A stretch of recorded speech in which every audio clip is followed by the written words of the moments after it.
Okay, today I'm going to show you 3 different basic leg exercises using a standard leg curl and leg extension machine. Pretty standard machine you could find in pretty much any big box gym or any gym that you need a membership for. So very simple, and honestly this video could apply to pretty much any equipment, like machine-wise that is. All right, so first thing you want to do whenever you're choosing a new equipment or a new machine to use is to find the right adjustments for you, okay? So each machine has a different way to adjust it.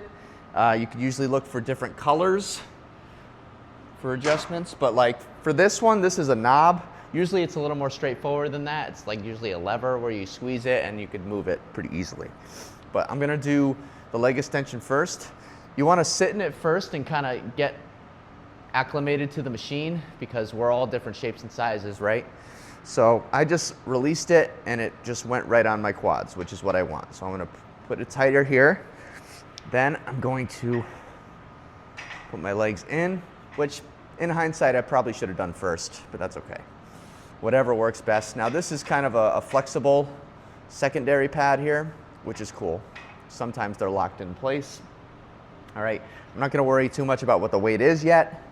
And of course, you could always adjust the back as well, but that doesn't matter too much for what I'm trying to show here, okay? Because this is aligning to me pretty well. See how my feet are right past the pad? That's pretty adjustable. And as long as the pad is supporting and fixing my legs into one position, we are good.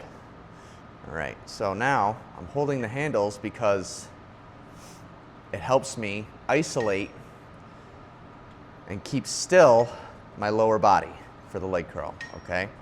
Now, a standard rule here when it comes to weighted machines like this is sometimes you hear this. You don't want to hear that because you don't want to let the plates clink like that, okay? You want to get it really close to touching, but not quite. And the reason for that is, well, number one, it damages the machine.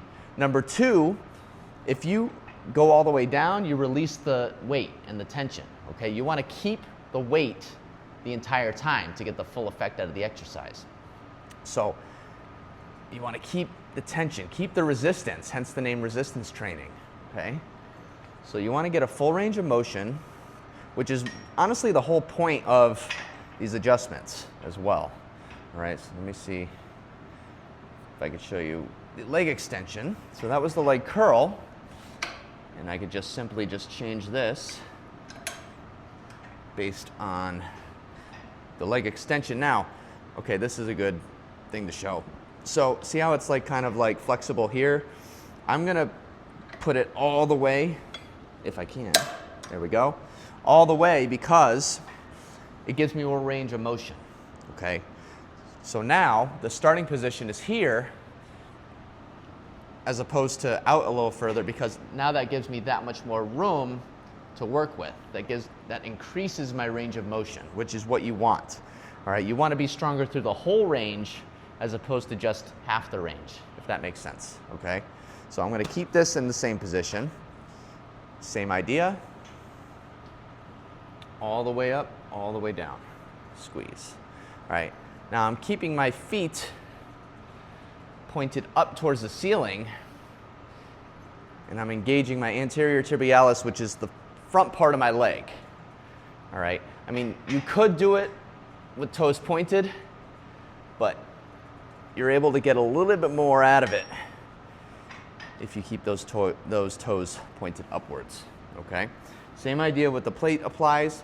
And then the third thing I'm going to show you, very simple, you just switch to one leg. All right, obviously you're going to want to go lighter, but there's a difference between going one leg or unilateral and bilateral, which means one-sided versus two-sided. So if you do one-sided, it really helps you isolate and evenly strengthen both sides, okay? I actually like unilateral work a lot. And you feel it quite a bit, all right? And you could just Do the same thing right into the other side without necessarily needing to take a break in between because it's a different side. So this pretty much could apply to any different machine that you might find in the big box gyms or any gyms that require a membership. So hopefully this helps you today. If you liked, please leave a like. Make sure it gets shown to more people who might need it, and subscribe for more workout tutorials and exercise tutorials. I'll see you in the next one.